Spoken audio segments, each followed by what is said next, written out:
इस वीडियो में हम स्टार्ट करेंगे लूप्स, जो कि लूप्स देखिए क्या होती है। मिसाल के तौर पर हम यहाँ पर पाइथन में दो ही चीज़ों के लिए लूप्स यूज़ करते हैं। एक ही कि अगर एक स्टेटमेंट है मुझे 10 बार चाहिए, 20 बार चाहिए, 30 बार चाहिए, तो एक तरीका तो यही है कि मैं उसको 20 दफ़ा लिखूँ, 30 दफ़ा लिखूँ, जितनी बार चाहिए। लेकिन अगर मैं चाहता हूँ कि उस एक ही लाइन को मैं 20 दफ़ा डिस्प्ले करूँ, यानी मुझे 20 दफ़ा लिखना ना पड़े, तो उसके लिए भी हम क्या यूज़ करते हैं, लूप्स यूज़ करते हैं। यानी उसको जितनी बार हमें चाहिए उसके लिए हम लूप्स यूज़ करते हैं। दूसरी बात ये है कि आइट्रेशन के लिए, आइट्रेशन क्या होती है, मिसाल के तौर पर अगर मैं चाहता हूँ कि मिसाल के तौर पर मेरे पास एक लिस्ट है, मैं लिस्ट से एक एक चीज़ को निकाल लूँ और उसको मैं डिस्प्ले करूँ, तो इसके लिए भी हम जो है लूप्स ही इस्तेमाल करते हैं। तो इस वीडियो में हम देखेंगे कि व्हाइल लूप क्या काम करता है। हमारे पास पाइथन में दो ही लूप्स अवेलेबल हैं, जो कि एक है व्हाइल लूप और दूसरा है फॉर लूप। तो इस वीडियो में आइए देखते हैं कि व्हाइल लूप किस तरीके से काम करता है। तो मैं यहीं पर एक नया फाइल खोल लेता हूँ, यहीं पर लिख देता हूँ व्हाइल लूप। तो इसको थोड़ा सा जूम भी कर देते हैं, ओके, और यहीं पर मैं लिख देता हूँ व्हाइल लूप। तो मिसाल के तौर पर एक वेरिएबल बनाता हूँ, और लेट्स से ए का वेरिएबल, और इसको 1 दे देता हूँ। यहाँ पर क्या लिखेंगे हम, व्हाइल लूप का तरीका ये है कि व्हाइल लिखेंगे, उसके बाद हम उसकी कंडीशन लिखेंगे। अगर मिसाल के तौर पर मैं एक स्टेटमेंट है जो मैं चाहता हूँ कि जो कोड एक्सपर्ट है वो 10 टाइम डिस्प्ले हो, तो मैं क्या करूँगा उसके लिए, अगर 10 टाइम डिस्प्ले हो तो मैं यहाँ पर 10 टाइम की किस तरीके से वो करूँगा। तो मैं क्या करूँगा, यहाँ पर मैं कह रहा हूँ कि अगर a इज लेस देन और इक्वल टू 10 हो। अगर आप देखिए a का क्या मतलब है, a जो यहाँ पर मैंने एक वेरिएबल दी है और यहाँ पर मैंने 1 पास की है। आप यहाँ पर कुछ भी पास कर सकते हैं, लेकिन मैंने 1 से स्टार्ट किया क्योंकि हम 1 से स्टार्ट करेंगे और यहाँ तक हमें 10 चाहिए, इसलिए मैंने 1 से स्टार्ट किया। आप 0 से भी स्टार्ट कर सकते हैं, कहीं से भी स्टार्ट कर सकते हैं। तो इसलिए मैंने एक वेरिएबल बनाया, उस वेरिएबल को यहाँ पर हमने कंडीशन लगाया।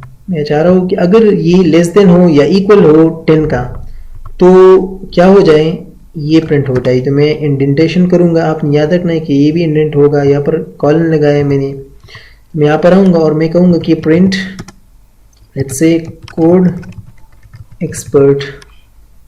तो ये मुझे क्या शो करेगा कि कोड एक्सपर्ट। यहाँ पर देखिए मैं आपको फिर से बता देता हूँ, मिसाल के तौर पर अगर ये एक स्टेटमेंट है कोड एक्सपर्ट, मैं चाहता हूँ कि इसको 10 टाइम यानी 10 टाइम या 20 टाइम इसको मैं जो है मुझे चाहिए। मैं क्या करूँगा, सिंपली प्रिंट 20 टाइम लिखूँगा, 30 टाइम चाहिए तो 30 टाइम लिखूँगा। लेकिन अगर इसके लिए हम एक लूप यूज़ करें, यहाँ पर देखिए इतना सा कोड यूज़ करें, अगर मुझे 100 टाइम चाहिए तो मैं यहाँ पर लिखूँगा 100। तो ये कितनी बार, जब तक ये कंडीशन ट्रू होगी तब तक ये हमें प्रिंट होगा, जब तक ये कंडीशन ट्रू होगी तब तक ये हमें प्रिंट होगा। किस तरीके से, पहले चेक करता है ए जो है, ए की जो वैल्यू है, अगर ये लेस है, बिल्कुल लेस है, लेस भी है और इक्वल भी नहीं है, तो ये एक दफ़ा प्रिंट हो जाएगा, फिर से आएगा, फिर से चेक करेगा, ये लेस है, इसमें 2 स्टोर हो जाएगा, फिर 1 की जगह 1 एक दफ़ा प्रिंट हुआ तो फिर 2 में आ जाएगा। 2 को चेक करेगा, लेस है, बिल्कुल लेस है, इक्वल भी नहीं है, तो फिर से चलाएगा इस कोड को, 2 दफ़ा हुआ। 3 चेक करेगा, 4 चेक करे, एंड सो ऑन, जब तक ये इसका ट्रू ना हो जाए तब तक ये चलता है। तो मैंने यहाँ पर 10 लिखा है। अब अगर मैं इसको प्रिंट राइट क्लिक करके रन करूँ तो आपको दिखा देता हूँ। यहाँ पर देखिए ये चल रहा है,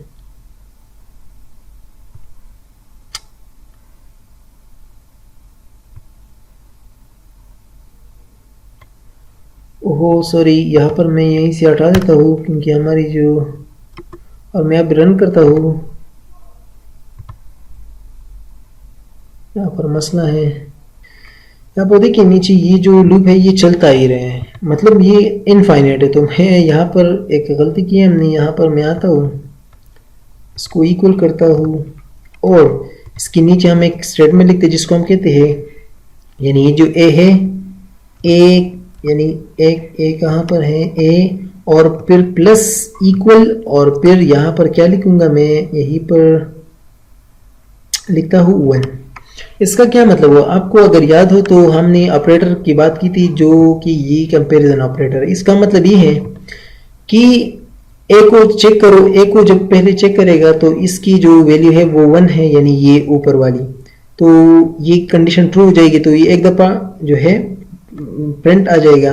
और फिर इसको इंक्रीमेंट करने के लिए हम यहीं पर एक चीज़ ये करते हैं, यानी ए में तो एक बार 1 आ चुका है, जब 1 आ चुका है तो इस 1 को जब ये प्रिंट हो जाएगा एक दफ़ा, तो दूसरी दफ़ा होने के लिए यहाँ पर आता है, इस जो को चेक करता है, इसको क्या चेक करेगा, इसमें ऑलरेडी 1 था, तो 1 था, तो इसको अब जो है 1 आ जाएगा यहीं पर, और फिर उसके साथ यहाँ इसका मतलब ये है कि, इसको मैं आपको समझा देता हूँ, इसका मतलब इस तरीके से है कि 1 को या ए को प्लस करो उसके साथ। इसका मतलब क्या हुआ, ये तरीका और जो प्लस यहाँ पर लगाना होता है या माइनस या जो भी है, ये तरीका दोनों सेम होता है। इसका मतलब क्या होता है, ए में जो वैल्यू है 1 है, और जो ए में जो वैल्यू है यहीं पर भी 1 है, क्योंकि 1 है उसके साथ ऐड करो क्या 1, तो ये क्या बन जाएगा, फिर 2 बन जाएगा।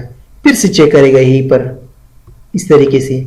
तो अगर मैं ये इस तरीके से अप्लाई करूँ या इसको हटाऊँ, और इसको हम कंपैरिजन ऑपरेटर में हमने पढ़ा भी था, लेकिन अब मैं राइट क्लिक करके इसको रन करूँ तो मैं आपको दिखा देता हूँ। यहाँ पर देखिए ये जो हमारा लूप है ये कितनी दफ़ा चला है, 1 2 3 4 5 6 7 8 9 एंड 10, तो ये 10 दफ़ा चला है। जो कि यहाँ पर हम एक चीज़ भूल गए थे, जो कि हम यहाँ पर हमने ये इंक्रीमेंट भी करना था यहाँ पर, जिसको अगर आप इस तरीके से इसको नहीं लिखना चाहते तो एक और दफ़ा भी है, इसको हम कहते हैं इंक्रीमेंट ऑपरेटर। तो ये क्या करेगा कि प्लस प्लस हम करते हैं, लेकिन यहाँ पर ये मसला कर रहा है। अच्छा, इसको हम रहने देते फिलहाल। तो ये क्या करेगा, मैंने आपको बताया पहले एक दफ़ा एक प्रिंट हो जाएगा, तो फिर यहीं पर आएगा, फिर से ये लूप चलेगा। फिर क्योंकि ए में जो ऑलरेडी था 1 था, तो अब ये 1 है, लेकिन उस 1 के साथ 1 को ऐड करेगा, तो ये 2 बन जाएगा ये ए। फिर से चेक करेगा, 2 जो है लेस से इक्वल भी नहीं है 10 से, तो फिर से ये चलेगा। फिर से चेक करेगा, यहाँ पर आएगा क्योंकि इसमें 2 था, तो अब ये 1 उसके साथ और ऐड करेगा, तो ये 3 बन जाएगा। फिर से चलेगा 3 लेस देन, इस तरीके से। तो इस तरीके से ये लूप जो है वो काम करता है, और इस तरीके से हमें इन्होंने ये डिस्प्ले कर दिया है। ये देखिए ये बहुत ही आसान है, लेकिन यहाँ पर जो है तकरीबन हर लैंग्वेज में लूप्स होते हैं। फॉर और वाइल लूप तो अमूमन हर लैंग्वेज में होता है। अब यहाँ पर जो है समझना यही है कि हम कंडीशन कितनी लगा रहे हैं। अगर मुझे ये 100 दफ़ा चाहिए, या मिसाल के तौर पर अगर मुझे मिसाल के तौर पर ये पर 5 दफ़ा चाहिए, तो मैं क्या करूँगा, राइट क्लिक करके अगर रन करूँ तो यहाँ पर देखिए मुझे 5 दफ़ा नज़र आ रहा है। अगर मैं यहाँ पर इस सी को हटाऊँ और अब रन करूँ तो ये मुझे 5 दफ़ा डिस्प्ले नहीं करेगा। क्यों? क्योंकि मुझे 4 दफ़ा डिस्प्ले करे। क्यों?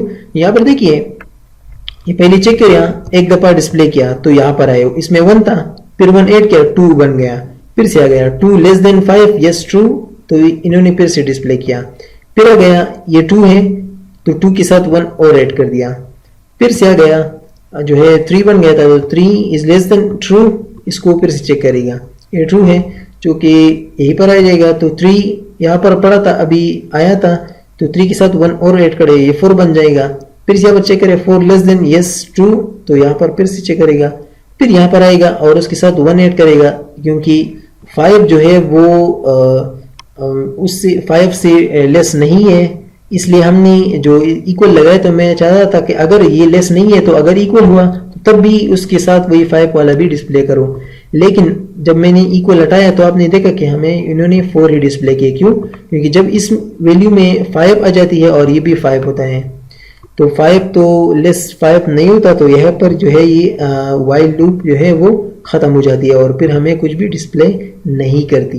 तो आपने याद रखना है इस लॉजिक को। अक्सर हम गलती करते हैं कि यहाँ पर हम इक्वल चाहिए होती है, या अगर नहीं चाहिए तो तब भी आपको समझना चाहिए कि हम कब इक्वल यूज़ करें और कब इक्वल यूज़ ना करें। ये था जो है वाइल लूप के बारे में।